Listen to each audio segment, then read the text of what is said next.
शुरू होती है और हम एक बूढ़ी औरत को देखते हैं जो अपने बीमार हस्बैंड के साथ बिल्कुल अकेली रही। उसके हस्बैंड की हालत बहुत खराब थी और उसे अकेले ही उनकी देखभाल करनी पड़ती है। एक दिन बूढ़ी औरत जब अपने कमरे में बैठकर सिलाई का काम कर रही थी तो अचानक उसे रूम से कोई आवाज आती है, इसलिए वो अपने हस्बैंड के पास आकर उन्हें देखने लगी। अचानक उसे बाहर से भेड़िए के गुर्राने की आवाज आई, जिससे वो बुरी तरह डर कर सहम जाती है। तभी हम देखते हैं कि उनकी सारी भेड़ें भी किसी चीज को देखकर डर जाती हैं और शोर मचाते हुए इधर उधर भागने लगती हैं। और वो थी एक डरावनी बुरी आत्मा जो उनके फार्म में घुस गई थी। अब बुरी औरत जब किचन में काम कर रही थी तो उसके पीछे रखी कुर्सी अचानक से हिलकर और पीछे हट जाती है, जिससे वो समझ गई कि आत्मा मेरे आसपास दिया है। उसने जब मुड़कर देखा तो वहाँ पर कोई भी नहीं था, लेकिन इसी बीच हम उसके पीछे दीवार पर शैतानी परछाई को नोटिस कर पाते हैं। अब लुइस को भी लगने लगता है जैसे वो उनकी आत्मा वाली बात ठीक है। इस बारे में वो माइकल को कहती है। तब उसका भी यही कहना था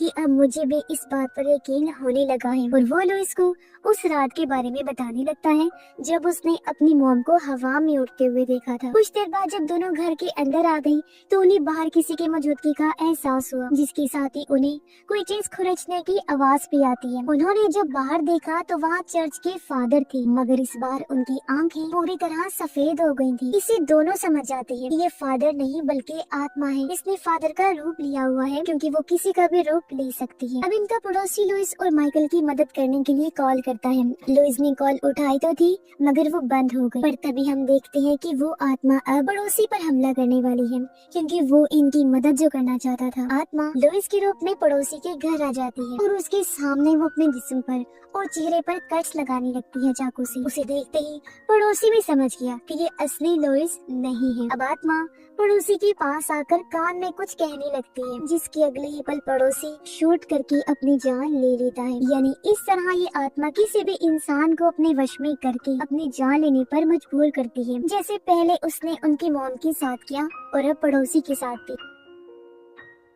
अगली सुबह वहाँ बहुत सारे जानवर मरे हुए पड़े थे जिनको बुरी तरह चीर फाड़ करके खाया हुआ था। ये देख दोनों समझ गए कि ये काम किसी भेड़िए का नहीं हो सकता। उन्हें आत्मा पर शक हो रहा था और अब वो बड़ी सी आग जलाकर सभी जानवरों को उसमें फेंक कर जला देती। अब इन हालात की वजह से माइकल काफी इमोशनल हो गया था। वो एक जानवर जो प्रेग्नेंट थी जिस बात में आकर उसे बात करता है, कहता है कि मैं तुम्हें कुछ होने नहीं दूंगा। और क्योंकि अपने डैड और बहन को लेकर भी वो जज्बाती हो गया था इसीलिए उनके साथ रहने का सोचता है। साथ ही लुइस को ये भी कहता है कि मुझे अब इन चीजों से डर लगने लगा है। कुछ देर बाद माइकल को फार्म में से किसी की आवाज आती है। वो जब चेक करने गया तो शैतानी आत्मा उसकी माँ का रूप लेकर वहाँ आ जाती है। वो माइकल के कान में कुछ बोलने लग गई, जिससे वो भी पड़ोसी और अपनी माँ की तरह चाकू से अपनी जान लेने वाला था। पर तभी वो अपनी ताकत से खुद को रोक लेता है। रात को जब लुइस अपने डैड के साथ सो रही थी तो उसे एक बुरा सपना आता है जिसमें वो डरावनी आत्मा को अपने आसपास ही महसूस करती है, जो अचानक उसे डरा देती है।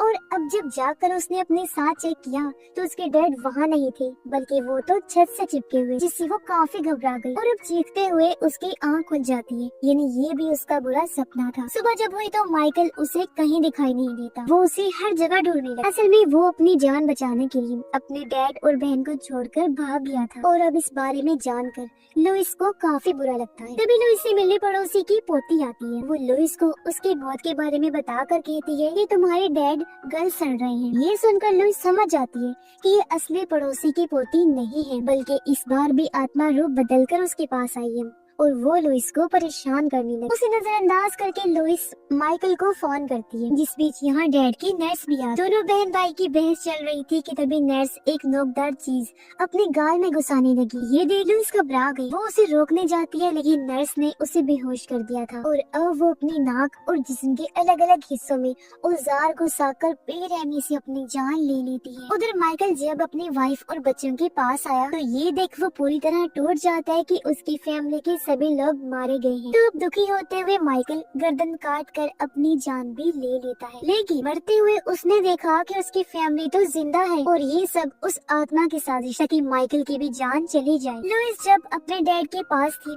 तो डैड को जोर से खांसी आने लगती है। इसी बीच उसे घर से माइकल की आवाज आती है। साथ साथ उसके डैड की भी तबीयत खराब हो रही। लुइस काफी घबरा गई। डैड को बचाने की कोशिश करती है मगर वो जोर से खांसते हुए अपना दम तोड़ देते हैं। इसी दुखी होकर लुइस जब रो रही थी तो उसे घर में से अपनी मॉम की आवाज आती है। उन्हें देखने के लिए जब उसने पीछे मुड़कर देखा तो वो आत्मा डैड के अंदर से निकलकर लुइस को भी मार देती है। यानी ये पूरी फैमिली ही मौत के घाट उतर चुकी। तो इसके पीछे की वजह ये थी कि उनकी मॉम ने अपने किसी काम को पूरा करने के लिए उन सब की आत्माएं शैतान को सौंपने का वादा किया था। इसलिए आत्मा उसके डैड के अंदर रहकर उनके घर में बस गई और उसने फिर इस पूरी फैमिली को खत्म कर दिया। जो जो भी इनसे राब्ते में थे उसने उनको भी मार दिया। और इसी के साथ ही इस फिल्म की कहानी भी यहीं पर खत्म हो जाती।